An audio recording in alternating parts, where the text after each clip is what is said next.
avec les exigences du parti bi nga xam ne tey jii moom moo ko porté au pinacle loolu lañ doon xaar ci moom. en quoi faisant en démettant véritablement ki nga xam ne moom mooy Abdourahmane Diouf de ses fonctions jël li nga xam ne tey jii moom mooy président su coalition bi bañ ko jox Mimi Touré. waaw IGE ñu commandé woon ci jamonoy Macky. nee na c'est commandité concernant Mimi Touré lan lay xool fiabilité wu rapport bi wala li ñu ko commandité. un président de la République je crois que le président de la République a commis une erreur monumentale en parlant de rapport commandité parce que IGE nous savons tous que corps de contrôle boo xamante ne nii dañ ko rattaché directement à la présidence. donc bu fekkente ne le président de la République wax na ne par exemple rapport la bu ñu commandité là c'est grave en tant que président de la République et je crois que au-delà même des rapports bi nga xam ne nii le président de la République semble remettre en question sa crédibilité ba wax ne rapport bu ñu commandité la même sur le plan politique nabu di continuer di fricoter ak ki nga xam ne tey ji moom mooy Aminata Touré alors qu'en réalité yow ki nga xam ne moom mooy sa premier ministre bokkul ak moom partagé wul ak moom les mêmes idéologies politiques loolu day nekkal leen ne loo xam day continuer di tey xel loolu moo tax ma wax ne Pa Ousmane d'après le compte rendu bi nga xam ne jox nañu ko démb c'est juste pour apaiser les tensions c'est juste pour apaiser les cœurs berner l'esprit des sympathisants yi nga xam ne ñoo nekkoon sur la toile di crier urbi orbi que y a un problème qui est là juste pour berner ñoon moo tax ñu gëmloo nañu solution am na le problème n'a pas été résolu le problème a été déplacé et quand je dis que le problème n'a pas été résolu le problème a été déplacé bu ñu jëlee compte rendu bi au-delà des commentaires yi nga xam ne def nañ ko par rapport ak la position du président de la République sur Mimi Touré bi nga xamante ne ni pour la défendre pour défendre Mimi Touré mu ñuy wax ay rapports commandités mais am na il faut teg si ne on verra mais il faut pousser l'analyse jusqu'à son terme par rapport ak li nga xam ne moom mooy la question de la candidature en 2029 quelle est la position du président de la République. nee na fii ak boobu wóoru ko ne dina fi des. oui fii ak boobu. donc le président de la République il n'a pas véritablement tenu un discours clair pour édifier les Sénégalais yi nga xamante ne ni jàpp nañ ne à travers cette situation coalition yi ñuy créer yëpp li muy insinuer mooy moom il pense déjà. à 2029 gis nga Pa Ousmane. Babacar Justin Ndiaye da doon wax ne la politique. c'est le réel avant d'être l'idéal c'est le réel avant d'être l'idéal xam nga idéal mooy lan mooy li ñu gëm loo démb ndax ñu woy ñoom ñaar juboo noonu Sonko mooy Diomaye mais le réel la réalité politique mooy le problème day continuer de persister parce que il sera très difficile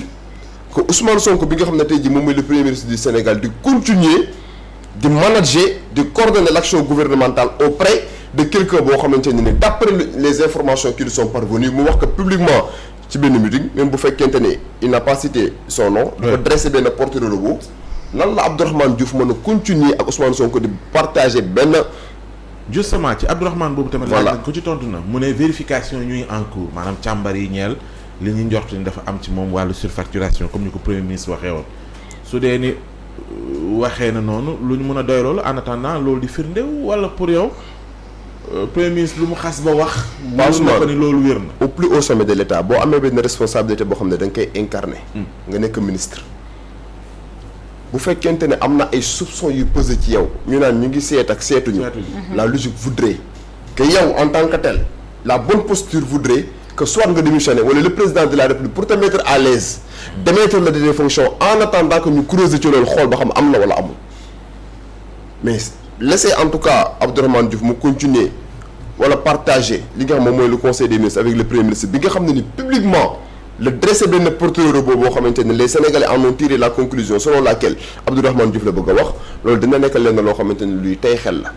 et je crois que le président de la République à travers le compte rendu bi nga xam ne am na démb il a manifesté implicitement indirectement sa volonté de faire de la politique man loolu laa gëm et tey bu la poser la question par rapport à l'élection présidentielle de 2019 ngay wax ne par exemple 2029 ngay wax par exemple mën na mu fee bañ a fekk man dama koy jàppee comme un bis repetita c'est le ni oui ni non bis bi nga xamante ne moom la ñu Macky Sall waxoon en 2019 c'est la même situation les choses ne bougent pas en tout cas man je ne suis pas rassuré par le compte rendu qui nous a été donné hier te dama ko jàppee benn solution de façade boo xam ne c'est juste pour calmer les ardeurs c'est juste pour essayer de nous faire comprendre qu'on a fumé le calumet de la paix. Solution am na entre le premier ministre et le président de la République mais au fond pas Ousmane. Le mal est déjà là et le mal sera de plus en plus profond pour la bonne et simple raison que d'un point de vue idéologique coalition bi nga xam ne moom mooy la coalition Diomaye président ak Pastef mënuñoo fricoter ensemble. day nekk benn alliance contre nature parce que ils ne partagent pas les mêmes idéologies et le président de la République semble oublier idéologie Pastef bi nga xam ne tey jii moom moo ko porté au pinacle porté ko au pouvoir. Comment maintenant nan la benn parti politique porté au pouvoir am benn idéologie boo xamante ne dañ koy jaayoon Sénégalais yi après 3 ans nga mën a taxaw face à ces Sénégalais di leen wax ne par exemple man dama mettre en œuvre parallèlement une autre coalition boo xamante ne ni boo xoolee ba ci biir ce sont des gens de l'ancien système ñoom ñoo occupé coalition boobu. léegi ñaari coalition yooyu noonu nan lañ mën a continuer de fricoter au plus haut sommet de l'État je crois que am na benn tension boo xamante ni ça se profile à l'horizon je suis pas en train de jouer aux oiseaux de mauvais augure di xalaat loo xam ne lu bon la mais sur le plan politique boo defee une analyse lucide da ngay comprendre ne le problème n'a pas été résolu mais le problème a été déplacé. mais kon lan mooy doon pour yow posture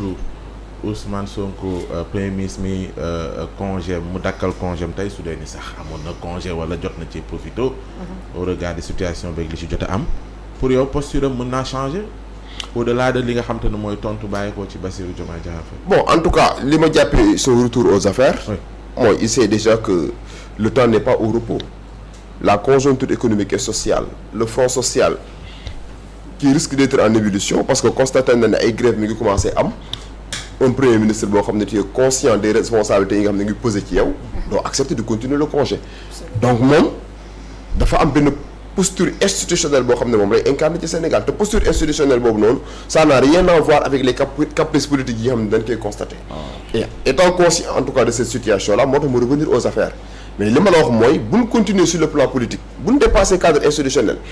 ñu dem sur le terrain politique pas Ousmane je crois que dans l'avenir di nga constater ay situation yoo xam ne dina am parce que les deux coalitions mënuñoo continuer de fricoter ensemble solution bi gënoon ci Sénégal mooy le président de la République jël responsabilité am démettre ki nga xam ne mooy Abdourahmane Diouf de ses fonctions jël Mimi Touré mettre ko à l'écart bàyyi ki nga xam ne tey jii ni moom mooy la coalition majoritaire le parti majoritaire que constitue Pastef mu continuer travailler ak ñoom ci idéologie de départ bi nga xam moom leen fixé woon mais à travers cette situation et ce compte rendu là man je dis bien sénégalais yi la ñuy jéem a nax et les sénégalais ont compris d'après la réaction des sénégalais que lii nii mooy ancienne pratique yi nga xamante ne politiciens yi moom leen daan gëmloo juste pour di leen berne mais ce n'est pas une solution boo xamante ne tey jii nii dina nekk leen na ko lu pérenne lay doon ce n'est pas une solution durable. D'accord